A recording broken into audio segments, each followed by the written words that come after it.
Welcome, St. Mary's College. Welcome to our Career Advantage series. Tonight, I am super excited to be hosting Marie Smith, who is the Chief Information Officer at Data 360. And she's going to talk to us. The title of tonight's presentation is Big Data in Our Everyday Lives. Is that what we promoted, Marie? Yeah, applying big data to our everyday lives. Applying it to our everyday lives. So I want to share with you guys that I have more coming. So what's coming next in terms of the Career Advantage series? One of the things that's happening is that we're moving from Friday to Monday, but that's happening after next month. So in February, we have de-escalation language, understanding the language associated with conflict. Then in March, we move to Monday nights, and we've got mock interviews with career professionals and staffing agency recruiters. That's going to be something that if you are considering getting promoted or moving to a new job, you definitely want to join us in March for the mock interviews. And then in April, executive compensation negotiation strategies, say that 10 times fast. And that's also going to be on a Monday. And if you all, anytime you want to reach out to me, feel free to respond to my emails, jump on my calendar, everything is possible. I'm here for you. So tonight, we are going to talk about applying big data to our everyday lives and wanting to briefly introduce you to Marie. Marie and I met in a think tank recently. She impressed me with her background and what she's doing and what she's up to. Like I said, she's the Chief Intelligence Information Officer. Intelligence is good too, but yeah, information. At Data 360. And one of the things that I just loved, and I don't know if she's going to show us tonight, but it was like puppy or a bagel. And it was like AI, artificial intelligence, and can they tell the difference? And I just was like, oh my gosh. And as we got deeper into what she's doing and what she's up to, I thought this is absolutely critical to all of us, especially in this folks who are doing a master's at St. Mary's. So Marie, I'll pass it over to you and let you tell us a little bit more about yourself, and then we'll get on with our presentation. Thank you so Okay. much. Now So you're glad gonna to have you. now you're gonna make me show puppy or muffin and puppy and bagel. Uh, so hey, my name is Marie. I'm the Chief Information Officer, co-founder of Data 360. I've been in the tech business for 25 plus years, been programming for 35 plus years. Yes, I was in elementary school when I started programming. And it is this is tech is the love of my life, along with my husband and my kids and my grandkids. And so I am excited to share with you about big data. It's always surprising to people, as Patricia said, about how much it applies to your actual life and how much is actually running your life right now. I think the younger you are, you probably know this more than some of us old folks. But it's always interesting to see the behind the scenes. So that's what I'm going to share a bit today. Most of my day focuses on helping people build systems with big data and helping them automate things. So some of those chatbots and robots and things that talk to you are some of the things I deal with every day. So feel free to ask any questions since we're a smaller group today. Happy to get into it. But I guess I'm going to show you the puppy and bagel because it's hilarious. So the story behind this is we are partners with Google and Microsoft and NVIDIA, but when we were first starting to partner with Google, we actually um, we were actually talking about machine learning. And so one of the big applications of machine learning for Google is a concept called puppy or muffin. And this is how they trained the AI to actually recognize images. And so as you can see here, it's a little bit hard for even the human eye to tell the difference between the Chihuahua and the muffin. So this was to give the big data, the Vision API, a lot of different choices so that they could, so that the machine learning could actually know the difference and identify this is a muffin, this is a puppy. And then they did a similar one to like poodle, labradoodle, I guess, or and fried chicken. And they also did one for puppy or bagel, which was very exciting. And then they did one for uh, blankets or blankets or dogs. They had very different ones, teddy bears and dogs. So all the things that help where your smartphones and different things recognize images, these are the things they use to train them. But also, I forgot to show you parrot and guacamole. That one was pretty good. Oh man. So Whoa. parrot or guacamole, I was like, whoa, that's really crazy. So those are all exciting ones that we used to do to train different ones. And so people always find those like really fascinating. So if you ever want to like entertain a friend, show them puppy or muffin. Just type in puppy or muffin. It'll get them into tech right away. All right, so let's get into it. So talk a little bit about big data. It will do different stopping points. We'll do some interaction. We'll do a little video. People basically have heard the term big data, or maybe kind of heard somebody flip by and say it, but let's just start from the beginning and kind of talk about what it is. So big data is, data that is so large and complex that it's difficult or impossible to process using anything except for big giant computers with a lot of memory and a lot of processing. And so the accessing and storage of the large amount of information for analytics has actually been around a long time. But in the 2000s, big data is something that became super mainstream.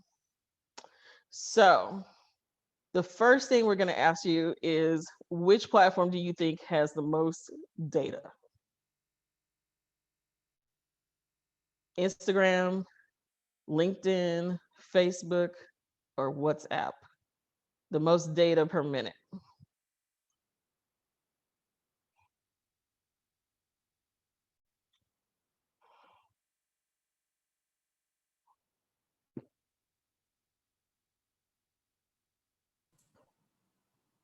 So I have 5 out of 6 entered, Okay. and I think that's you, Marie, haven't voted. No, I voted. Okay. So I'm going to end the So polling, what's the verdict? and I'm going to share the results. Everybody says Facebook. Okay. Well, let's take a look and see what the answer is.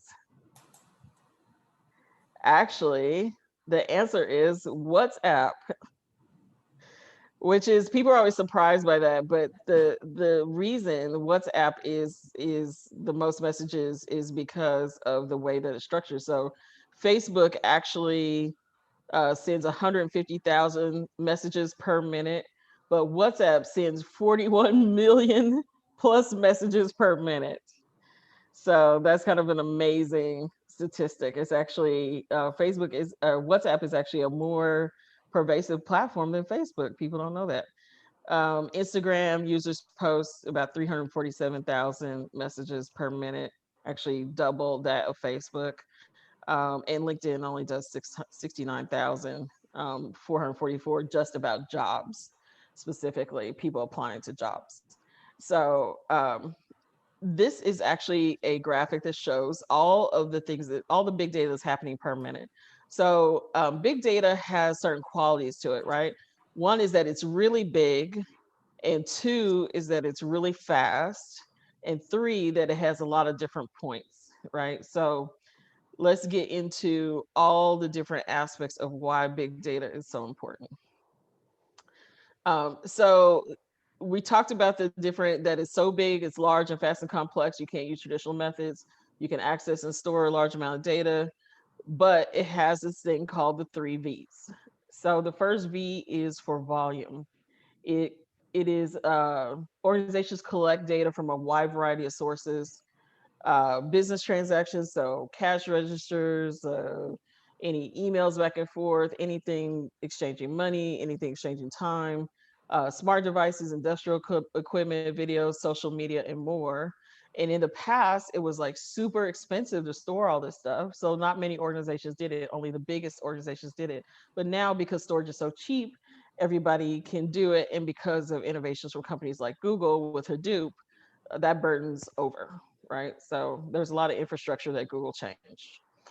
With the growth of the Internet of Things, velocity is also the second thing. And with the growth of the Internet of Things, data streams become present in unprecedented speed. So the more that people are doing things on the internet, the more that people are doing internet connected things and RFID tags and sensors and smart meters, the more that we need to deal with these things in real time. So that's velocity. Can I ask a question?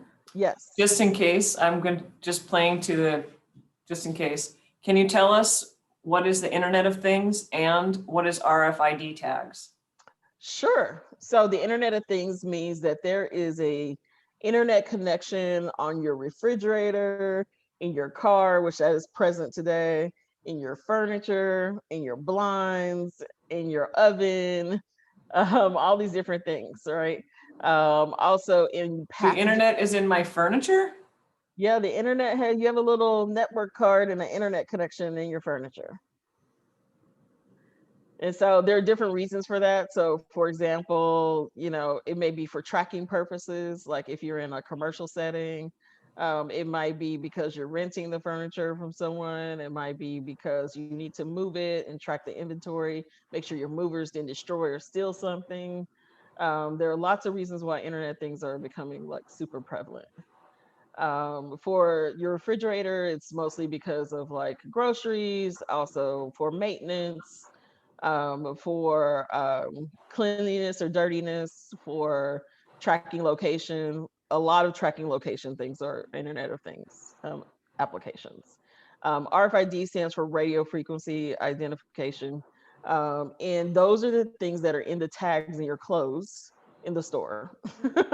And they help for security. They also help for um, more tracking things as well. More so, Internet of Things is for long form tracking for internet connected devices.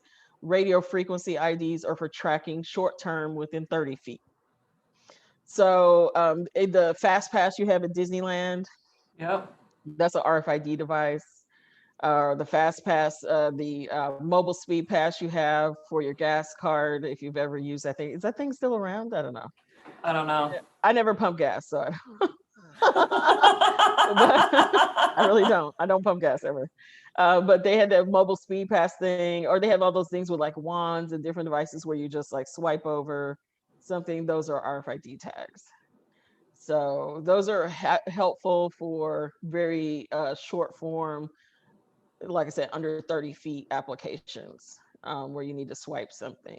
And then there are smart chips also, like the chips that are on your credit cards, where you actually have to register the chip into a device that are the counterpoint to the RFID tags. And sensors are typically anything that where you're crossing like an infrared beam. So for example, in parking lots where they count the parking spaces that are available, it's because your car actually goes over an infrared beam and it counts it until it leaves. And so when your car leaves it, then the infrared beam goes back up into the air and tells you that the car's gone. So that's another one. RFID works for those too. Thanks. Um, you're welcome. Variety. So variety means that it's just in different formats. So text, video, audio, stock ticker data, financial transactions, parking meter, space codes, tag, inventory information based on the shirt you have or whatever. That's the variety of data. that's out there. So let's just look at just Google, right? So let's visualize the life of a Google query. So on Google, there are a billion searches each day. 20% of the queries are new to Google every single day. So that means that as people use Google, they come up with things that Google's never seen before every single day. And every query has to travel on average 1,500 miles to get back to the user. So what that means is that it's going all around the internet to different servers and different websites and finding the information and then compiling it into that page in a matter of milliseconds. So you may think that Google automatically has all that stuff like pre-configured. It actually doesn't all the time. Some of the things are pre-configured, but some of the things aren't. They actually just come back to you in milliseconds. So the instant preview loads in a tenth of a second, right? Milliseconds. And the development of the search algorithm takes basically 1 million computing hours to prepare the index. So that is, the top of the top of big data, right? And so Google actually created a lot of infrastructure for big data to exist today. Can you talk more about that Yeah. hours, that million hours? Yeah, And a how million often does computing that hours. happen? Let's see. It says that it's I believe that's yearly is the computing hours. Okay. Because it's about 500 improvements that they do. Um, they count them basically based on like per employee. Got it. So they have 100,000 employees, and then how many hours they work into improving some aspect of the search engine. Um, so, and then they calculate like this, for example, more than 1,000 man years have gone into developing the algorithm. So there's the algorithm, there's the index, there's the pages it serves, there's actual cache and information it stores. And then there's all the improvement and optimization that has to go through there. And then of course there's AdSense and all the other products that are connected to it. So the Google Cloud itself is just one big giant example of how they took all the technologies that it took to make Google search engine and they give it now to the public, or not give it, they sell it. They give away some of it too, but they sell it to the public to use in their own products. So for example, with Data 360, we actually are building products on top of Google Cloud in Microsoft Azure and NVIDIA GPU Cloud. So with big data also, so these are 2019 examples. Uploads were 390,000 a minute. Instagram photos stories were 277,000 per minute. GIFs, I can't even believe this. People send 4.8 million GIFs a minute. That is insanity. Tinder has 1.4 million swipes a minute, and users stream 694,000 hours of video per minute. So that's how much video is going on Netflix. YouTube users watch 4.5 million videos per minute. Airbnb books 1,389 reservations. So they're still a baby, right? They're little big data. And Uber users are kind of getting up there, 9,000 rides per minute. And Venmo transacts 167,000 payments per minute. And to give you a comparison, like for Day 360, we process about 370,000 people per quarter. So that shows you how much slower we are than all the rest of them, right? And then we process about 500, I would say, no, about 1,500 users per week, right? So that shows you how big they. So we're not in the velocity, like the full velocity of it just yet. So these are real time numbers, and then most companies, like 90% of companies, are like even slower than us. Wow. Right, way slower. On your last slide, there was a reference to watching a video. Yeah. So, oh yeah, of course. Duh. So let's actually, I wanted to show how Google actually does some of the algorithms. Let me make sure I'm sharing. Thank you for catching that. Yeah. Are you sharing sound? Yeah. Let's see. I think I can, let me go into, I have to click the button to share the sound. There we go.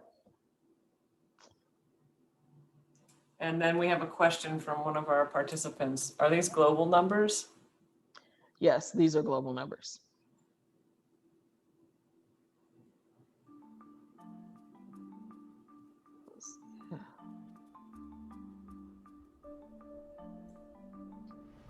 The Google search algorithm is made up of several hundred signals that we try to put together to serve the best results for each user. Just last year, we launched over 500 changes to our algorithm. So by some count, we change our algorithm almost every day, almost twice over. We really analyze each potential change very deeply to try to make sure that it's the right thing for users. The first step in improving Google search is coming up with an idea. There are almost always a set of motivating searches, and these searches are not performing as well as we would like. Ranking engineers then come up with a hypothesis about what signal, what data could we integrate into our algorithm. We test all these reasonable ideas through rigorous scientific testing. The first is with raters. These are external people that have been trained to judge whether one ranking is more relevant and higher quality than another. We show these raters side by side for queries that the engineer's experiment might be affecting. We also confirm these changes with live experiments on real users. And we do this in something that's called a sandbox. We send a very small fraction of actual Google traffic to the sandbox. We compute lots of different metrics. In 2010, we ran over 20,000 different experiments. All the data from the human evaluation and the live experiment are then rolled up by a search analyst. For each project, it's usually one analyst assigned from the moment that we're talking to the engineers, trying to learn about their change. And the impact is quite small, as you see. We then have a launch decision meeting where the leadership of the search team then looks at that data and makes a decision. That surely we should fix. Ultimately, the goal of the search eval analyst team is to provide an informed, data-driven decision and present an unbiased view. Okay, so not approved, the team will understand what's happening. If our scientific testing says this is a good idea for Google users, we will launch it on Google. For many years now, Google has been offering spelling suggestions for queries that contain typos or misspellings. So sometimes you'll type a query and you might see, did you mean, and then an alternate query. If you type a misspelling of your medicine and you don't click on the did you mean, you might be getting results that contain that misspelling, and they tend not to be high quality results. So we thought about a different kind of interface that we call full page replacement. And instead of did you mean, you'll see at the top of your page showing results for. And in the case that we made a mistake, there's another link, search instead for, and it has the query that you typed. We call that link the escape hatch. For every time a user had to click that escape hatch because the spelling algorithm made a mistake, we wanted to make sure that there were 50 other times that they got the right spelling suggestion and they didn't have to click the did you mean. And they were also looking to see in the live traffic data how often were users clicking on that escape hatch to make sure that the user signal that we get from live experiments was lining up with the signal that we get from our rater evaluations. We brought it to launch committee, and based on the rater evaluations and the live experiments, it was pretty clear that the engineers had done what they were supposed to do, and so we launched it.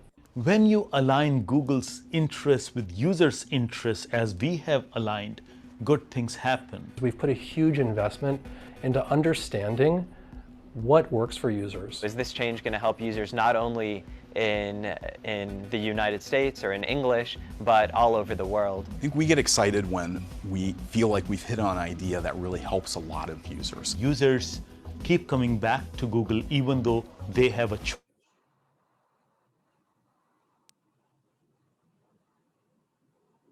choice of a search engine every time they open a. Okay, so lots of fun things that you can look up tons of things about Google search and how they do it. It's super fascinating.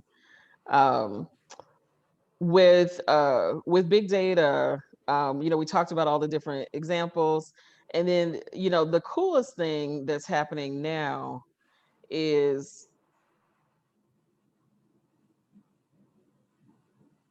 it's only gonna get more interest. New technology called 5G. You've probably seen it in the advertisements.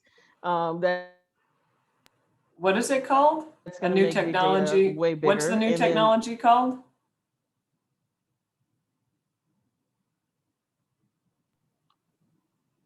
they'll just freeze.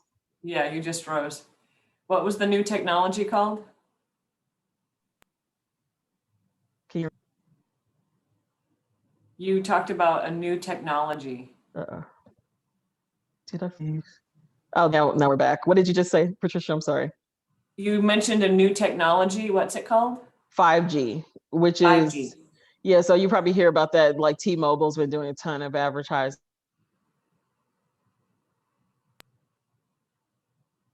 And so basically what that means is speed that you have at home on your phone. So there won't be like any more buffering or any more anything, like everything pretty much goes into real time. 5G goes into your car begins to be able to be controlled, autonomous vehicles begin to be controlled on the roads, things like that.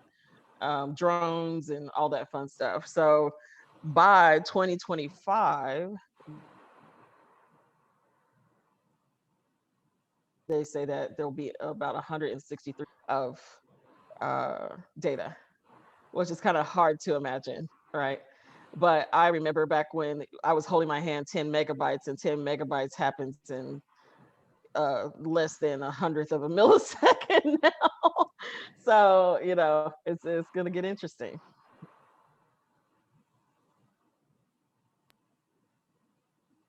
So let's take a look at what sometimes it's hard to imagine until you actually put in a query. So this is a big data tool. It's called Mention. And it goes through and it gathers, I'm just going to put in a fake email because it doesn't track anything. Where essentially it tracks like 25 different APIs. And you can actually set up queries like a Google search engine, but it doesn't do the filtering like Google. So what it does, actually gives you the raw data from the actual internet. I'm going to put Patricia in here. I'll put you on the spot. So if they call you, they search you, they hunt you down, you'll know why. Okay. They probably won't though. I just put student. We won't put any phone number. Then it'll make it hard for them to find you. Okay. St. Mary's College. How many employees are in St. Mary's College? I think it's between 100 and 1,000. Okay.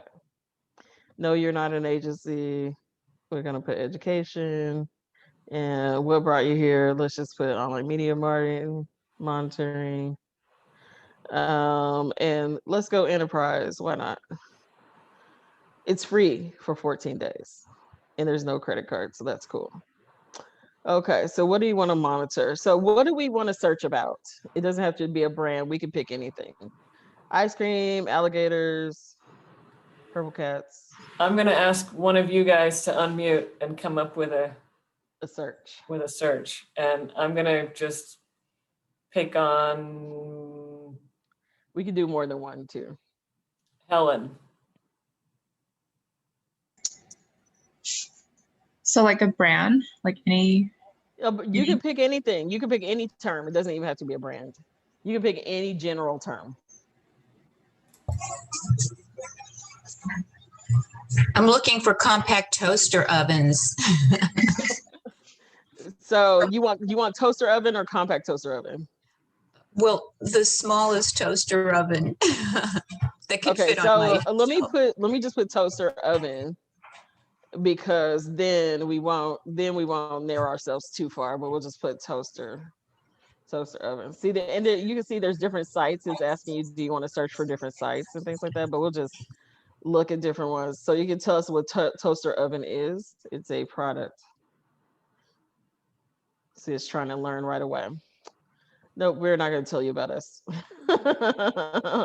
Any companies. So we're not going to do any specific companies. We'll just keep it very broad. And we're going to fetch data from all of these different APIs, right? So even as I just said API, 18 queries showed up, now 44 queries. So this is what we call the fire hose.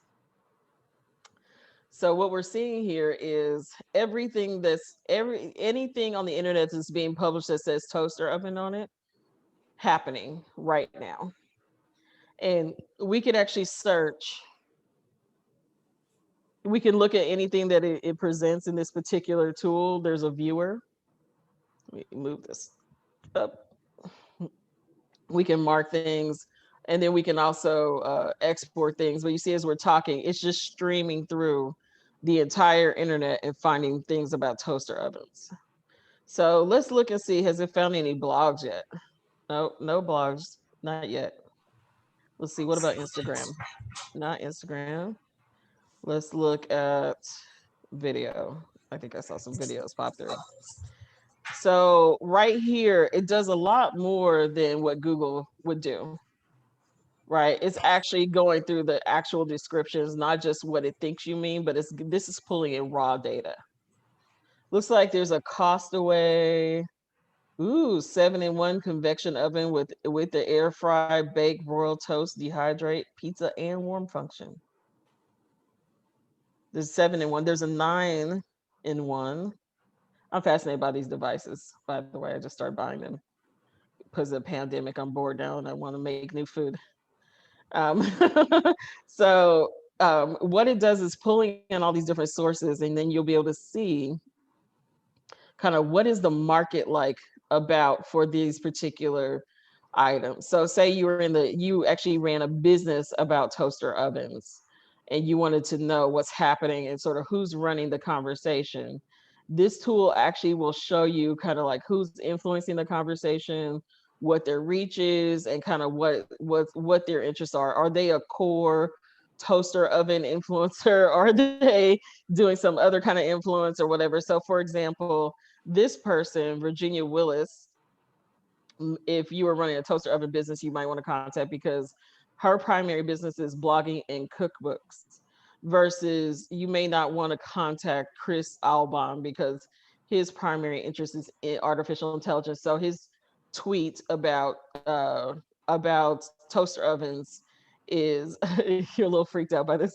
I know. We're not monitoring you, we promise.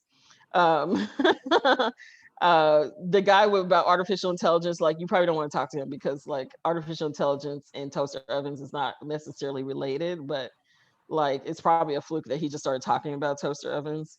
So this kind of helps you sort through like what is happening, right? And we might even say, hey, we want to see who is in Virginia Willis's audience so that we can begin to target her audience, maybe in advertisements. Maybe we want to tell Twitter's ad program, hey, target Virginia Willis's audience because she talks about toaster ovens and she's a chef, and we want to see if her audience is interested in our product.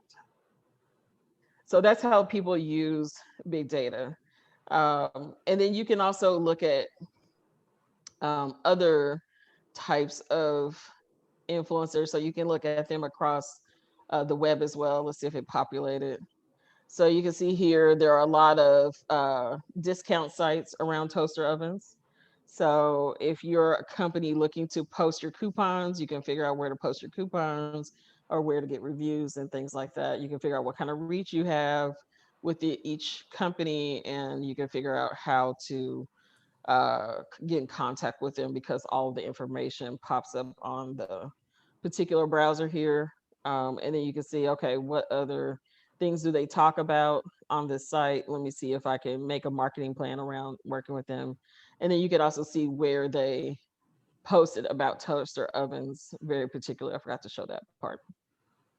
So that's really cool because you can get all these insights. And then say, for example, you also might want to get some insights as to what's going on with your, or get a report about what's going on with your toaster oven. Marie, could I ask a question? Sure.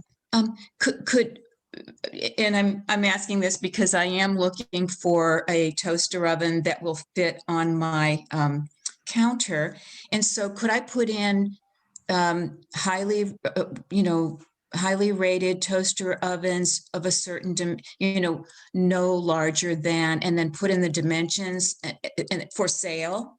Could I put that? Yeah. So with the product that Data 360 is building, the answer is yes. Okay. Which is your company, right? Yes. So we're building more customizable search engines because companies like Google are maintaining a one size fits all kind of engine versus we're building more specialty engines. So for example, popular electronics or popular food items or football teams. Like say you want to know everything about your football team, right? Right now, what Google does is they'll put out like Wikipedia, a few links and some videos, whereas a product from Data 360, even though we're still on top of Google's infrastructure, we can create a totally different infrastructure related to that sports team that's a lot more in depth and a lot more customized to what you want to know. So maybe you want to know about the history of all the quarterbacks for that team. Google's not exactly going to be able to give you that information. Does that make sense? It does. So Marie, if we wanted to do this, how would we get into your company's website to access it? So later in 2021 and through 2022, we are releasing new products. So stay tuned. Oh, okay. It sounds wonderful. It sounds very exciting. Yeah, people are very excited about it. And then, we have different corporate clients and people that are asking for different things. So for example, I was just telling Patricia, we're partnered with Chase Bank. They're looking at this for their branches. Right. So like how can we help the customer experience for their branches be different?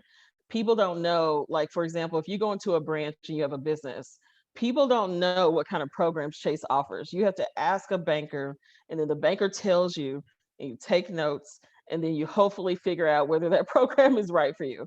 But right now, they don't have a technological way for you to search through Chase's programs and make a decision, an informed decision on your own, and then come to the banker about exactly what you need. There's all this like crazy manual stuff that happens, and they have thousands of branches around the United States. So it's like hyper inefficient. So just going back into so as a business, you also can look at in terms of, where are your most successful platforms. You can look at in terms of what kind of conversations are actually happening across different places in the world. You can see what kind of languages that conversation is happening in. So right now, as it's capturing things, French and English, whether they're positive or negative things about it. And then again, those influencer lists can be there. And then you can see what other words are related to that word so you can build out marketing platforms. So terribly fun stuff. You can find out about all kinds of things through big data. So these are just some real life answers. Sort of reiterate what we're looking at. You took us to a website that is what's the name of the website and what's it? So this is called mention.com. And it's for data insights from the internet. It's one of the more accessible, easier sites to go through to harness information about APIs. And get data from different websites. So for example, with Twitter, this updates every 5th of a second.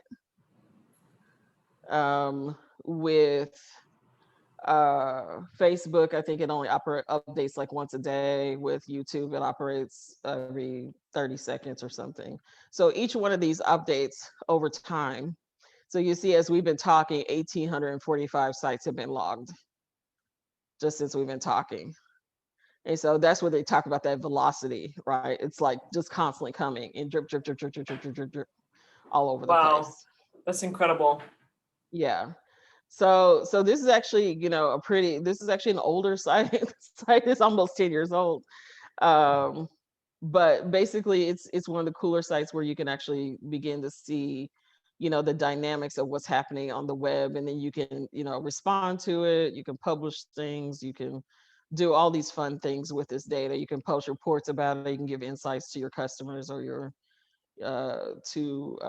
fellow colleagues or whatever. So that's the big data part. Okay, so the next part I want to talk about is jobs. So with jobs, we have what are electronic applications. So I'm sure, how many of you guys are familiar with ATS systems? You guys know about those? Instead of asking how many are, is anyone not familiar with an ATS system? Yeah. I'm not familiar. So what happens now is electronic applications, when you apply for a job now, it goes to a big giant computer called an applicant tracking system. And so what happens is the recruiter posts an opening, posts a link to the application, you fill it out, and then the system sort of takes over from there. You get a receipt, right? And then what most people don't know is that the machine, not the recruiter, is what's actually filtering your application, right? And so there's certain things you actually have to do in order to make that application work. So this is a different kind of big data, whereas the other one's more about sort of internet data. When you post an application, you may, if you're a Google or you're a big company, you get hundreds of thousands of people applying to things all the time, right? And it's not humanly possible to sort through all the applications, and that's how applicant tracking systems came to be. Also because of sites like LinkedIn, right? And so the ATS actually has algorithms just like a Google search engine, and it will look for keywords, education level, specialties like physician specialties, Will other you match the criteria. screen? Yeah. Oh, sorry. Other criteria. So it'll be, so like if it's a medical practice, it'll be like Parkinson's or epilepsy or whatever the practice is. And so basically your job as a person who's applying to those things with your resume, your cover letter, are to add these keywords to make sure that your system gets filtered, your resume gets filtered into the yes pile, the first level of yes pile, so you can get the interview. So you have to actually optimize a lot of your resumes and everything you send in, because the ATS is what spits out the list of qualified candidates. And so essentially it won't necessarily like hand the resume over. It may provide a link to your resume, but it will summarize what the analysis is about your actual resume. So it's really interesting. So the recruiter evaluates that, and then once the candidate list is secured, all these different things go down to background checks and other things that finalize the candidates. So a lot of times when people can't get jobs, they go, why didn't I get the job? And most of the time it's because of the ATS. So I wanted to actually play this video that kind of summarizes that from a site called JobScan.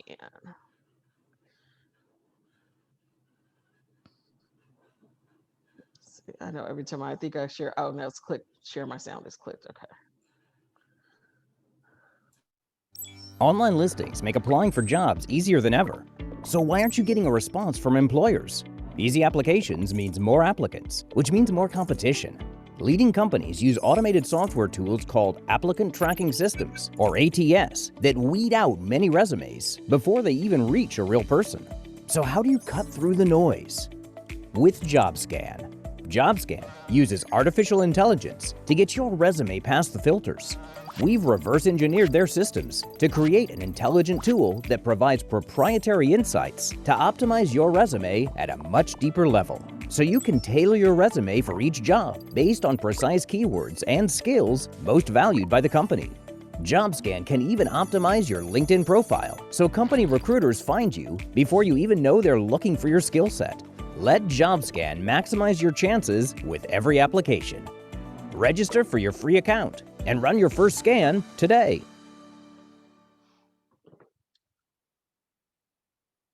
So again, another awesome tool that really helps you figure out what's going on with the big data question, right? And helps you get matched up with your employers. So that's another wonderful way that big data affects your life. So let's see, we're going here. So we took a look at, so now we're going to do one breakout session about, based on your life, how do you think big data is currently affecting it? Like, what do you think is the biggest way every day that you see big data is actually changing your day-to-day existence based on what we've talked about so far.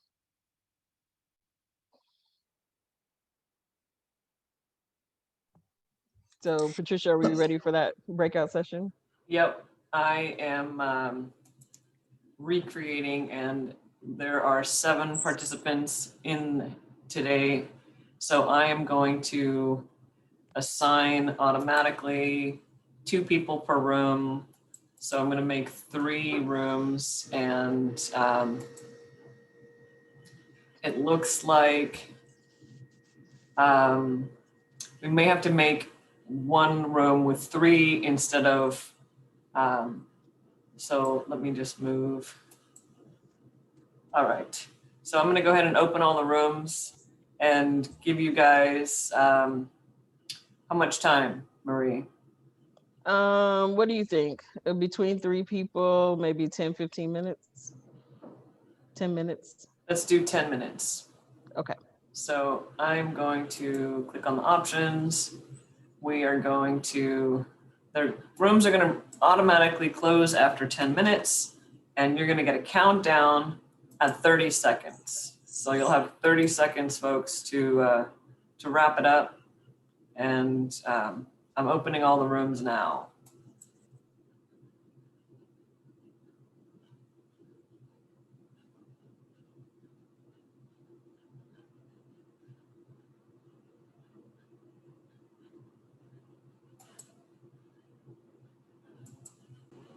So you and I jumped into room 1.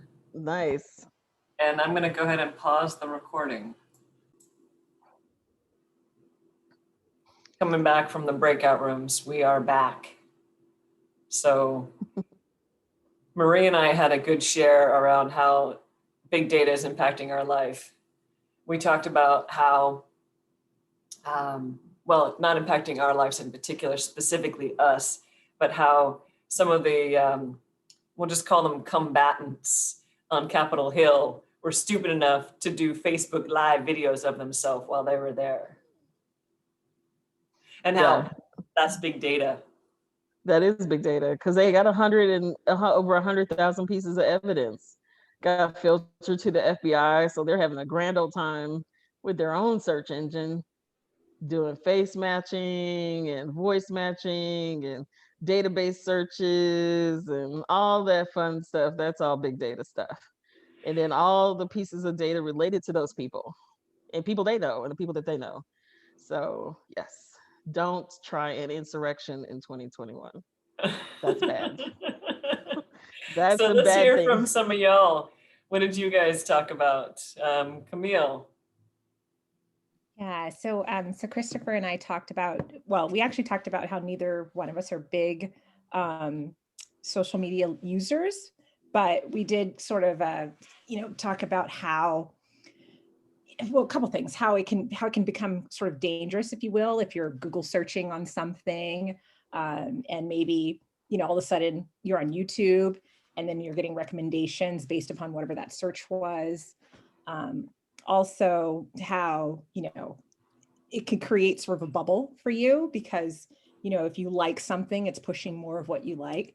But Christopher brought up a good point about, kind of doing those almost like not a one-off search, but doing a search that's sort of different than maybe what your normal thing could be or normal thing is. And then sort of almost like tricking the algorithm so that, you're sort of getting outside of that bubble so that more of whatever that is will be pushed to you so that you're not,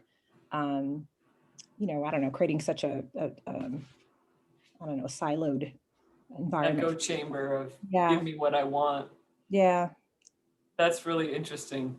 Yeah, I've actually Tyler, heard that. Tell us about yours. Yeah. I was going to say, I've heard kind of to piggyback off of that idea that Camille just said, that a lot of people recommend on social media that you follow people that you like disagree with and strongly disagree with, because that will make sure that the algorithms aren't just creating the echo chamber for you. And I think, our room had a very similar discussion around being served ads for things that you've searched for, or that type of thing that I think we all see and deal with every day, even if we're, even if we don't have a huge online presence, it still seems to happen all the time.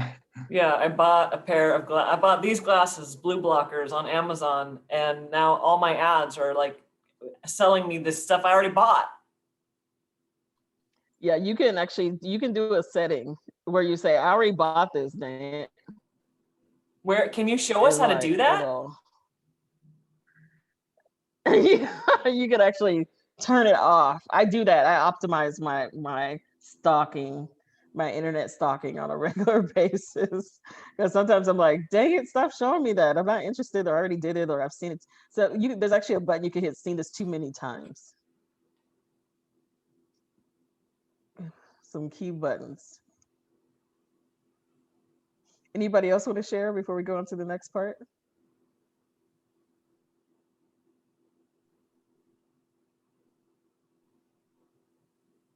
Okay. I switch conferencing technologies all the time. And so every once in a while, I feel like I have to like reorient my mind to all the buttons and go, okay, oh, this is Zoom. Okay, Zoom. let me let me remember that this is Zoom and click the right button. Okay, so now comes the real fun. We're going to talk about how big data affects your leisure and home life. So you probably recognize these two things. Alexa and Netflix. And if you don't use these two things, you definitely use something similar. And I want to just give you a time check. It's 6:36, so we have about 25 minutes left. Okay, good. So I can hunker through some videos and some other things. But so basically, this left device is for your big data purposes, audio data collection, and the Netflix represents visual data collection, and both of these affect your leisure and home life in a serious way, and they will with 5G will really start to affect your home life. So whoops, wrong direction. Okay, I know why I did that. Okay, I remember what I'm doing. So one is, I wanted to actually take you guys through there is actually a laboratory at Amazon called Amazon's Lab 126. And so even though we know a lot about Alexa itself, it turns out that Amazon is actually developing and fostering all kinds of new technologies. Someone is not enlarging new technologies around the Amazon Alexa ecosystem, right? In terms of using it for navigation,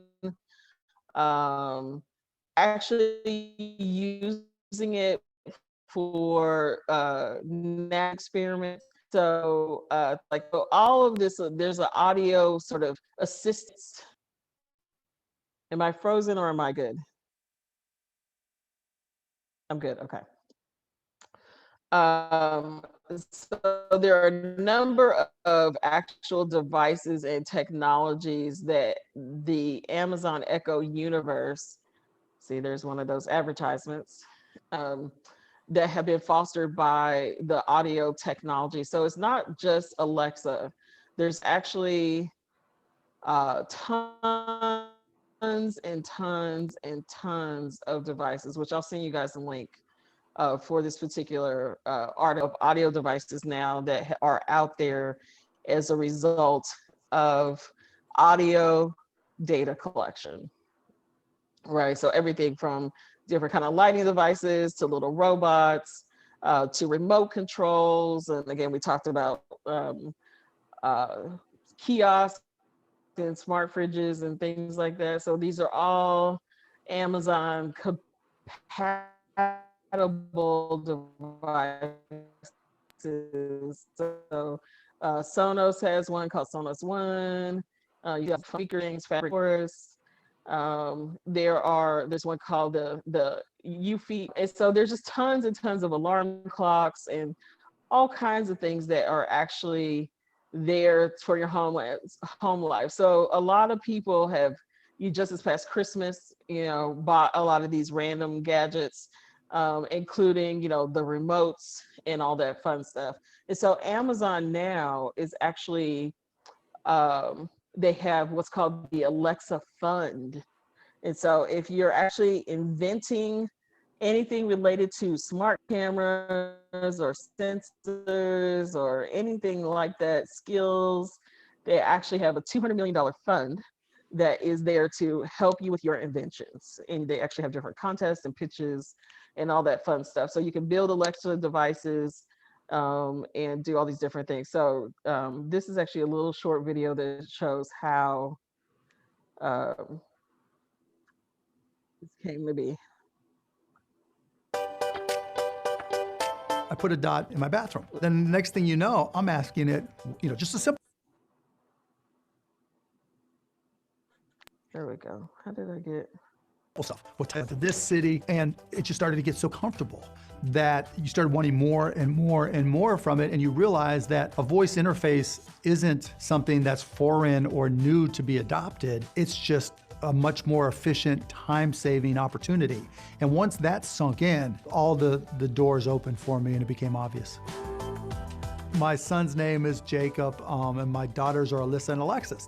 And so now I set up a little simple Alexa skill so that if any of their friends are over or anything, and I say, Alexa, who is Jake Cuban? And he goes through this whole thing, and I just embarrass the hell out of all my kids, right?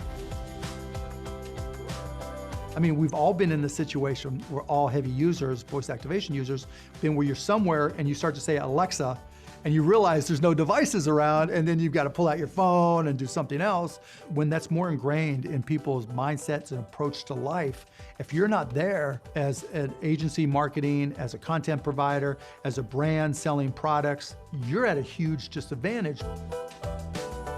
Now's the time to learn it. Now's the time to experiment with it. Now's the time to start using it, because you always want to take your risk when there's the least at stake. It's like Amazon releasing it. When no one had any expectations for Alexa, there's nothing to lose. People always talk about when you're first, that's where you get the arrows in your back. I always wore a little vest. I don't mind the arrows because it means you're still behind me, and I can survive some arrows and a little bit of pain. But what you can't survive, it's harder to ride in the draft of people ahead of you now, because things accelerate so much more quickly than it used to. You've got to take that step. This is the price of poker. There's no future that doesn't have ambient computing or voice activation. None.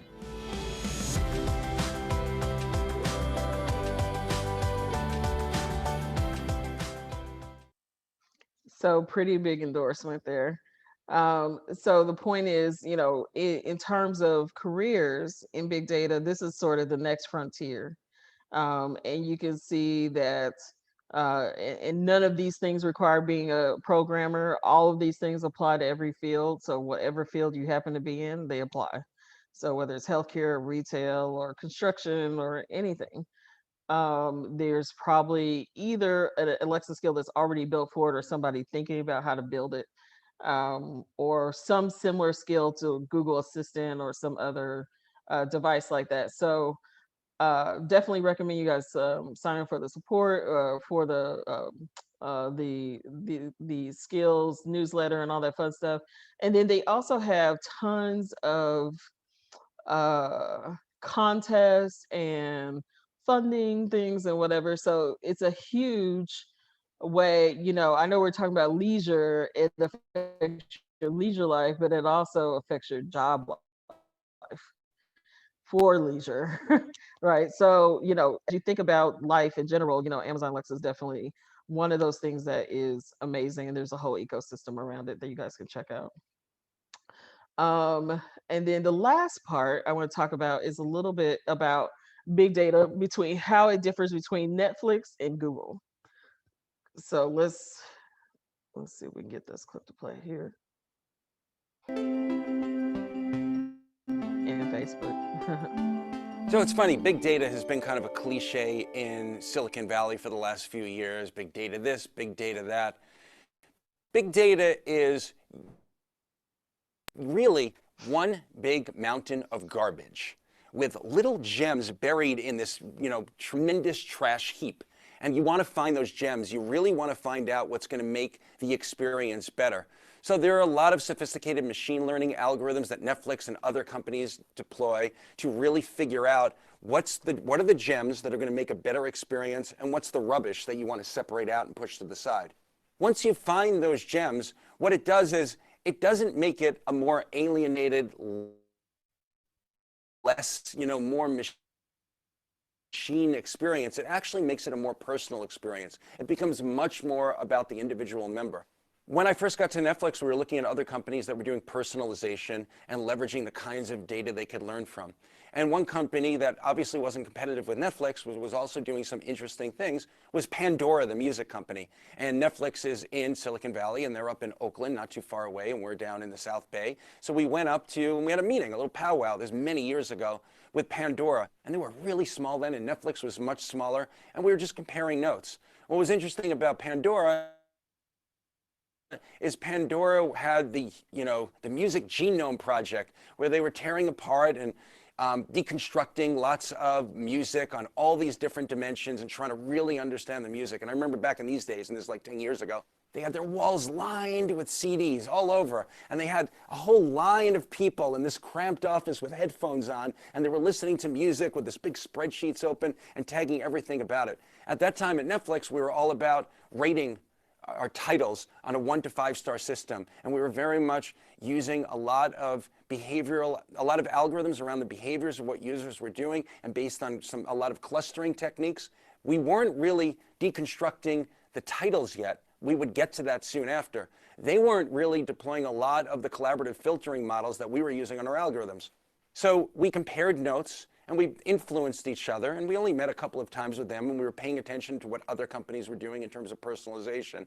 And based on these learnings, everyone kind of evolved across, it's not just Netflix, other companies that are trying to leverage big data to make it much easier to find something great to watch, great to listen to, great to read, great to buy, and figure out when to use human-created data, a lot of metadata, a lot of deconstructing of what the material is people are watching or listening to or reading and so forth, and how to use a lot of behavioral clustering data. What kinds of people are watching these kinds of shows and movies? What kinds of people are watching these or listening to these and so forth?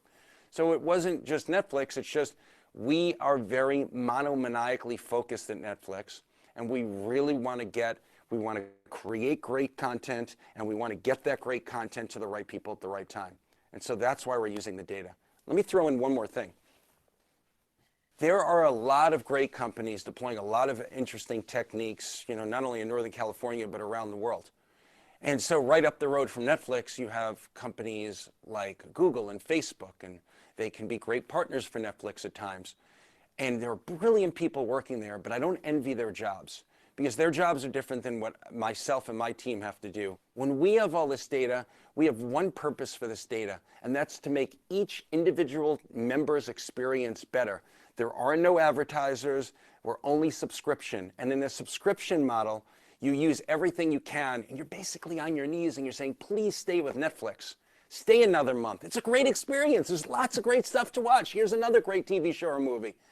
But if you're at a Google or a Facebook, you're doing really interesting work, but you're serving two masters. You're serving the consumer and you're serving the advertiser. So when you're getting all that big data, you're constantly, in this conflict of, do I use this big data to serve the advertiser and put the right advertising in front of the right customer to get them to buy something that they didn't necessarily come to the service for?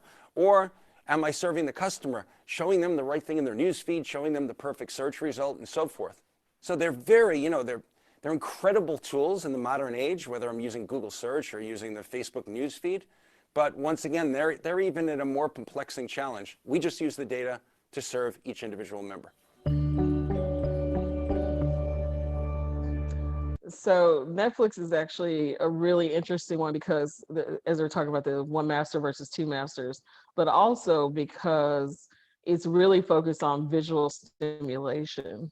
Right. And so with Netflix, there are actually, there's not two masters, but there's two different things going on. So one is they have these two different or sort of two different operations going on. So they have the operations of reliability for the content, right, that Facebook and Google don't have. And they have to deal with a lot of sort of performance, crisis handling, what happens when you get them to the right show, what happens, all the data around whether this video is performing right, maybe it was encoded wrong, all this fun stuff. So their big data is actually very, very different, right? So their big data is about the experience. So they're always looking at these parameters to actually help with the experience. And then when they're doing that, they're also looking at, where you see here, there are 75,000 unique micro genres that they classify. So that's quite a bit of big data as well, right? So not only are they looking at the performance of the piece, whether people are watching or not, whether they're jumping off of it or not, right? Those are all different data pieces. They're looking at the actual genres of the piece that place in the world versus man versus woman versus all these different parameters, right? And they're looking at how can I make your experience better? So there's tens of millions of and there's tens of millions of devices that they're looking at the same time too, right? So they're looking at you know, your phone versus the TV versus the Roku versus the Roku TV versus the Apple systems and whatnot. So even though while he says, you know, we don't envy the job of Google and Facebook, their jobs are actually very, very different. And so I wouldn't say better, but they're different levels of complexity. Then the second thing that Netflix is dealing with is they actually use data to make big mountains of money, not just on subscriptions. So subscriptions are the data-driven personalization, but it's not just the subscription part that makes this good. It actually winds up informing the movie companies that make the content on how to personalize things for users. So that data that comes from Netflix actually gets sent out to the studios, and the studios use that for other OTT. OTT stands for over the top content. So that's anything like cable, that's Hulu, that's the CBS app, that's any other app outside of Netflix. So that data-driven personalization, it doesn't just stay with Netflix, it actually gets passed along. The other thing they do, like a Google, is they use their data for experimentation and testing. So he was talking about the STAR system, but they don't just use it for the STAR system. They actually have A/B testing. Let's see if we can get the A/B testing platform. And so in that platform, so we'll get the graphic up quick. It's coming. Is it coming? I love it when my devices start going slow. Oh, here it is. Okay. They actually have an experimentation platform where they do a ton of work around whether something is or isn't working properly. And so what happens with that is they look at it sort of changes the workflow. Like, how do you see things? How do menus work? In what order does it happen? And so, for example, Disney started on Netflix. They didn't have their own OTT platforms. Then they bought Hulu, and they started Disney Plus, they started ESPN Plus. And a lot of the learnings they got, the data they got from Netflix actually informed them building out their own applications. So a lot of shows are getting renewed and canceled based on that. House of Cards was a big one that happened to. But you start to see kind of like, you know, whether the difference between the American version of House of Cards and the British version of House of Cards, they actually start to change all the content of how those shows are actually created per territory due to the data from Netflix. And then they also get to do weird things like Black Mirror, right? Where they had the viewers choose the ending, right? And they started doing this custom content creation. So this is kind of like the bleeding edge, right, of big data, is putting all those wonderful things together.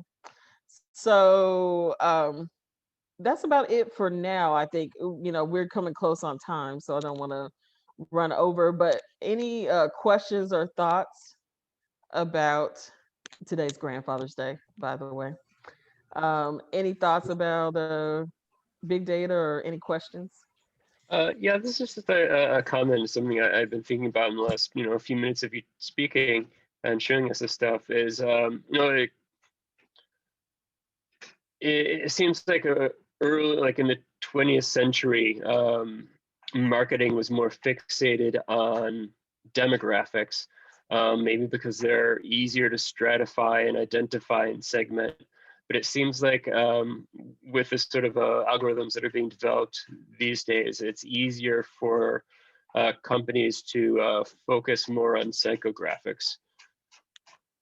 Yeah, absolutely. And even with Data 360, we're even the next generation past this. And we focus not just even on psychographics, we focus on a thing called psychogenics. And we focus on the causation of people's psychology. So we don't even just look at the psychology, for those of you who are science nerds, or maybe you will be one after this. Graphic means result of, and genic means cause of. And when you look at the aftermath of something in a graphic, the inaccuracy of it is fairly high because you're just seeing the results of something. But when you look at the cause of something, the accuracy is super on point, wonderfully high, right? So when we do our algorithm matching, we're like 90% accurate in terms of predictive for a specific transaction. But we don't actually have to like stalk you all over the internet and put pixels on your computer and all that fun stuff, because we can see you, right? But the difference in the universe, because we don't have to interrupt you, we can just invite you. We can just go, hey, we hear you like dogs. Do you want to come over and check out this dog thing? 90% of people say yeah, because they actually appreciate that that they like dogs.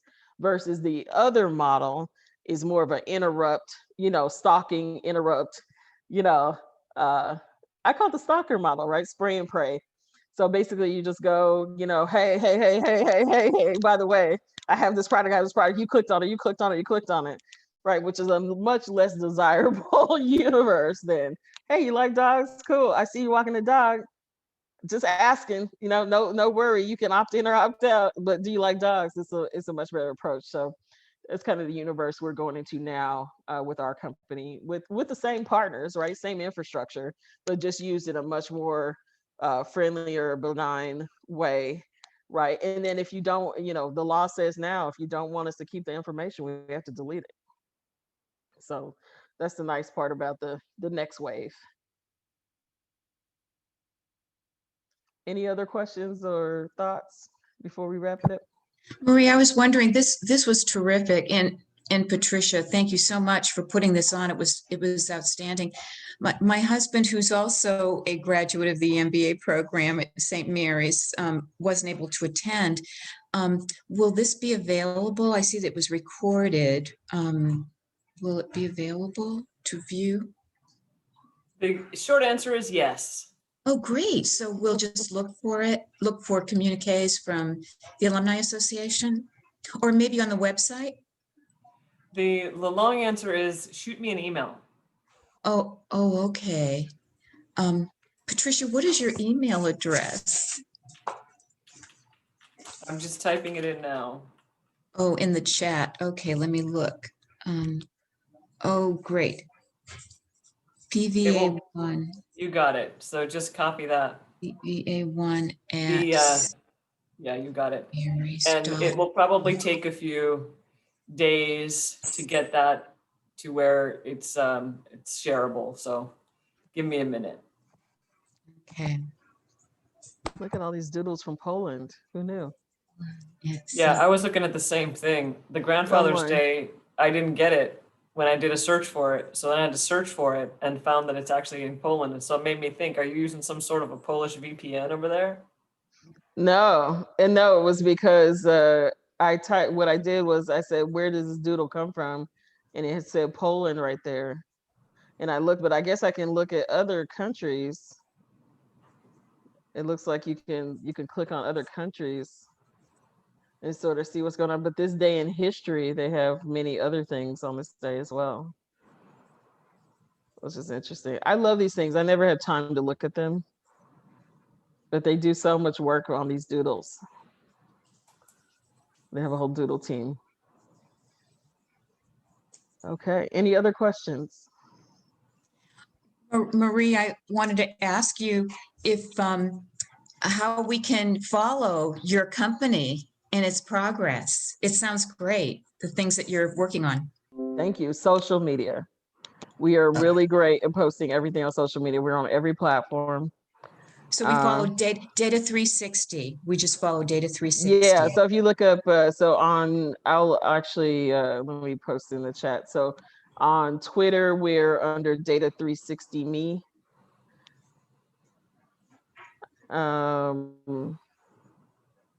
Just because we thought that was clever at the time.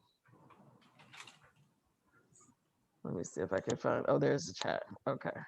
So we're on Twitter, we're Data 360 Me. On Facebook, we're under Data 360 Solutions.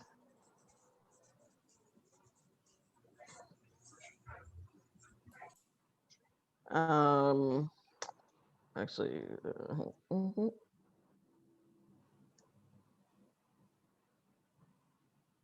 Any other questions or comments before we, I'm going to stop the recording now.